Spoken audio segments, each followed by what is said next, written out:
Pour commencer cette vidéo, j'aimerais vous poser une question, une seule question, particulièrement à ceux qui me suivent régulièrement, particulièrement si vous me suivez depuis des mois, voire des années.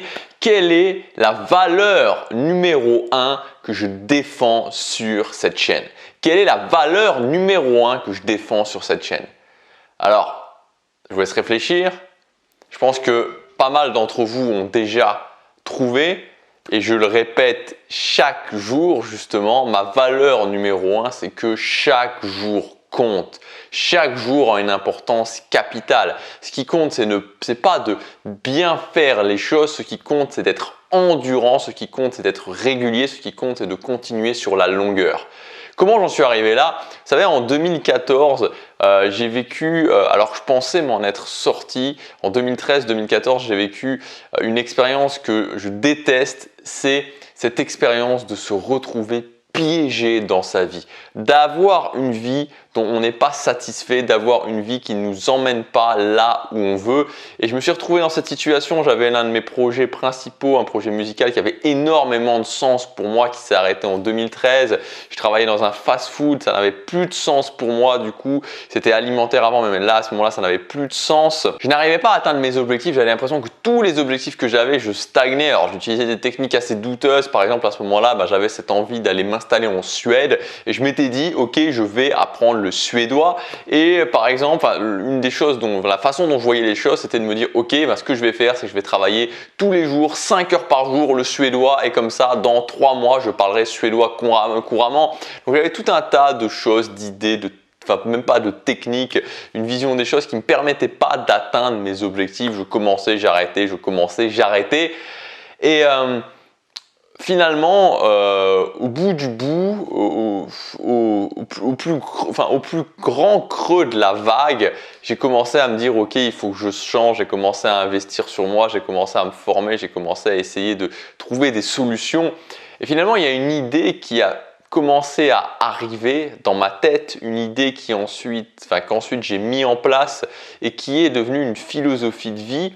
C'est que je pense qu'il y avait une partie en moi qui s'en voulait parce que j'avais beaucoup de peur, je suis toujours quelqu'un d'émotionnel, j'avais du mal à aller au-delà de mes peurs, j'avais du mal à aller au-delà de la sensation de rejet, j'avais du mal à aller au-delà de mes émotions, j'avais du mal à passer à l'action, j'avais du mal à atteindre mes objectifs, et tout ça me faisait me comparer aux autres et me faisait me dire, ok, je vais pas y arriver, j'en suis pas capable, les autres sont plus forts que moi, j'ai trop de difficultés, j'ai trop de choses qui m'empêchent d'y arriver. Et au final, quand cette idée est venue, c'est venu vraiment soigner ces blessures et c'est venu m'apporter la solution et me prouver que je pouvais y arriver. Et cette idée finalement, c'est que pas besoin d'être le meilleur, pas besoin de bien faire les choses, pas besoin d'être le plus intelligent, pas besoin d'être sans peur, pas besoin de ne pas échouer. On peut s'accorder le droit à l'échec, je m'accorde le droit à l'échec, vous devez vous accorder le droit à l'échec.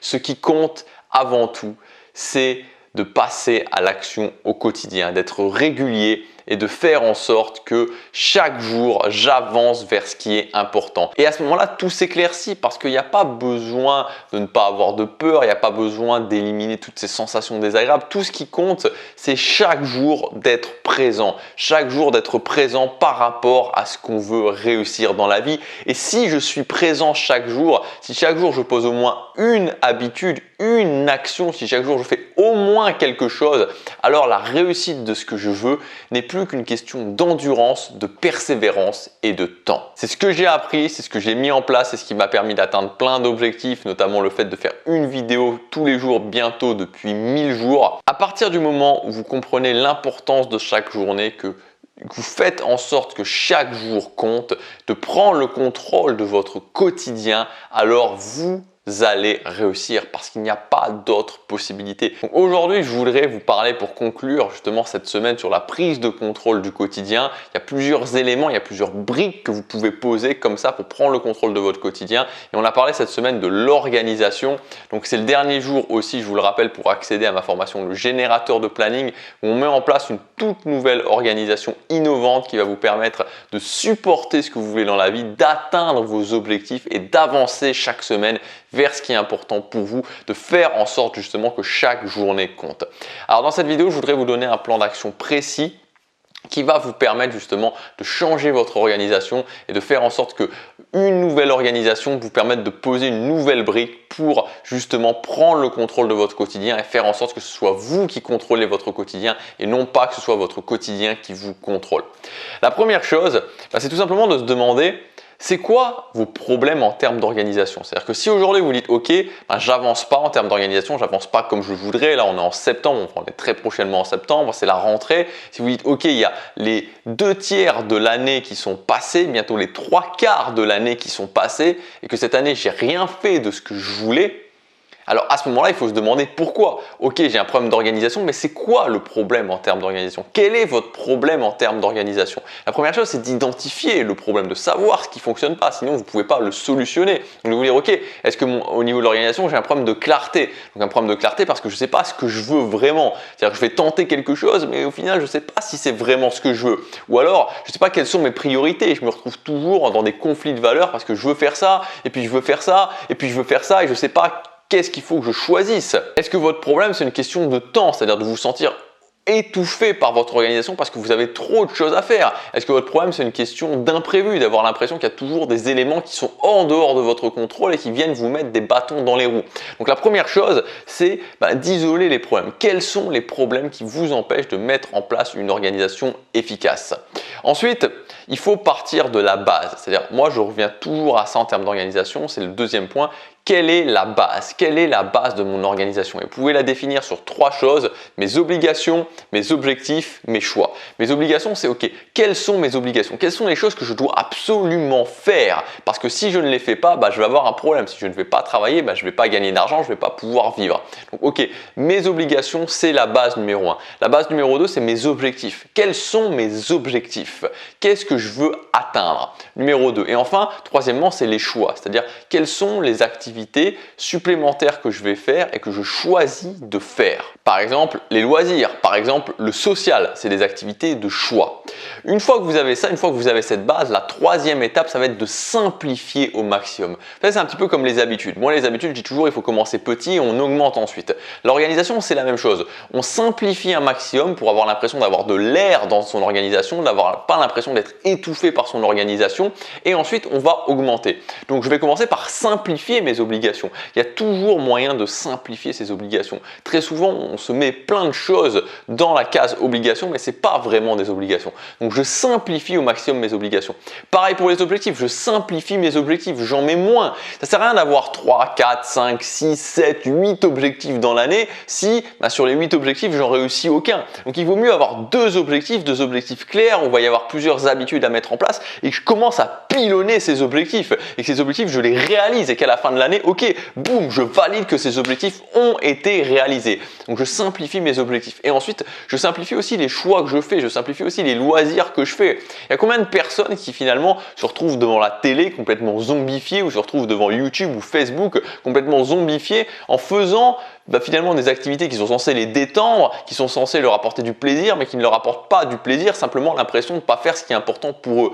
Donc il n'y a pas de problème à avoir des loisirs, il n'y a pas de problème à faire des activités sociales, il n'y a pas de problème à faire des choix à ce niveau-là, mais faites en sorte que ces choix soient justement des choses qui vous apportent vraiment du plaisir, vraiment du bonheur. C'est pareil, moi quand j'étais vraiment dans la période où je faisais intensivement du social, que j'allais aborder des gens, par exemple je me retrouvais des fois en soirée, et je voyais plein de gens complètement zombifiés en soirée, c'est-à-dire des gens qui sont là autour d'un verre et tout le monde est là en train de s'ennuyer, on se demande finalement pourquoi les gens sont là. Ça sert à rien d'aller faire du social, ça sert à rien d'aller en soirée avec des gens si c'est pas des gens avec qui vous avez vraiment envie d'être et si c'est pour vous ennuyer toute la soirée. Si vous décidez de faire du social, c'est ok, qu'est-ce que je veux atteindre comme objectif ou alors est-ce que ça me fait vraiment plaisir de voir ces gens-là? Parce que sinon ça sert à rien. Donc simplifiez un maximum au niveau de vos obligations, au niveau de vos objectifs, au niveau des choix, des loisirs que vous faites pour pouvoir vraiment ensuite, et c'est la 4e étape, les intégrer dans ce que j'appelle la semaine perpétuelle.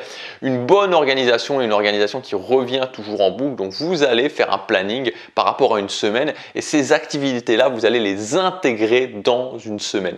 Une seule semaine, tout sera compris dans cette semaine. Cette semaine va revenir en boucle et vous allez pouvoir l'améliorer au fur et à mesure. Et croyez-moi, quand vous avez une organisation comme ça qui revient en boucle, au bout de 5, 10, 20, 30 semaines, perpétuel comme ça, vous avez une organisation au rasoir qui vous convient parfaitement. Moi, c'est ce que je fais. Si aujourd'hui je réussis à être bien organisé, si aujourd'hui je réussis à être discipliné aussi, à faire ce que j'ai à faire, c'est parce que cette semaine, ça fait des semaines justement que je travaille sur cette semaine perpétuelle et maintenant elle me correspond vraiment. Donc oubliez les listes de tâches, oubliez de vous dire ah bah cet objectif-là, je vais le mettre dans 2 semaines ou dans 3 semaines. Non, chaque semaine, tout est compris. Je fais tout ce qui est important pour moi pendant cette semaine perpétuelle et elle se répète et je l'ajuste au fur et à mesure. Et enfin, le 5e point, c'est une fois que vous aurez mis en place cette semaine et qu'il va y avoir des obstacles qui se mettent sur votre chemin, c'est vous dire ok, les obstacles récurrents, comment je les solutionne? Il y a toujours des solutions.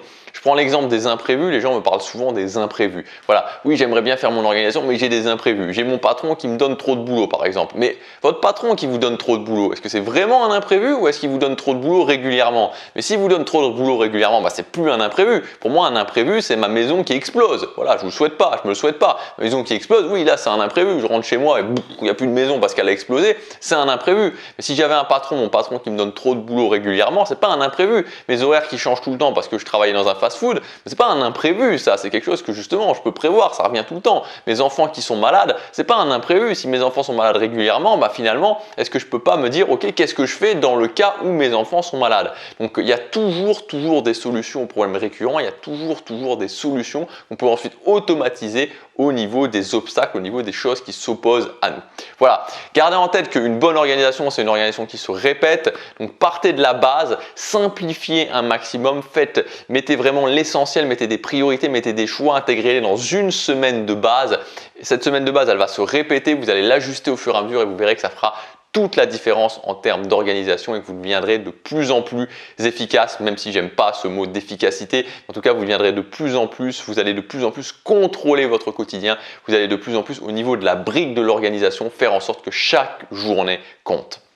Voilà ce que je voulais vous dire dans cette vidéo. Si maintenant vous êtes vraiment engagé à 100% dans l'amélioration de votre vie, que vous voulez qu'on fasse ça ensemble, qu'on design ensemble ce système pour vous adapter à votre vie. Cette semaine, j'ai sorti une formation, c'est le dernier jour aujourd'hui pour profiter des conditions spéciales avant que le prix augmente. Elle s'appelle le générateur de planning. Donc, on va vous générer votre planning que vous allez ensuite pouvoir afficher, que vous allez pouvoir ensuite suivre et qui vous permettra de vous conduire vers vos objectifs, qui vous permettra d'avoir une vie équilibrée, qui vous permettra de plus avoir à vous prendre la tête en termes d'organisation.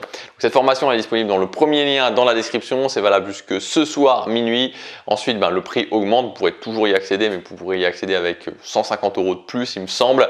Voilà, donc je vous dis, si vous êtes motivé, si vous voulez passer à l'action, régler ces problèmes d'organisation, ça se passe maintenant avec le générateur de planning. Et dans tous les cas, on se retrouve demain pour la prochaine vidéo. Passez à l'action, chaque jour compte. Ouais, chaque jour compte.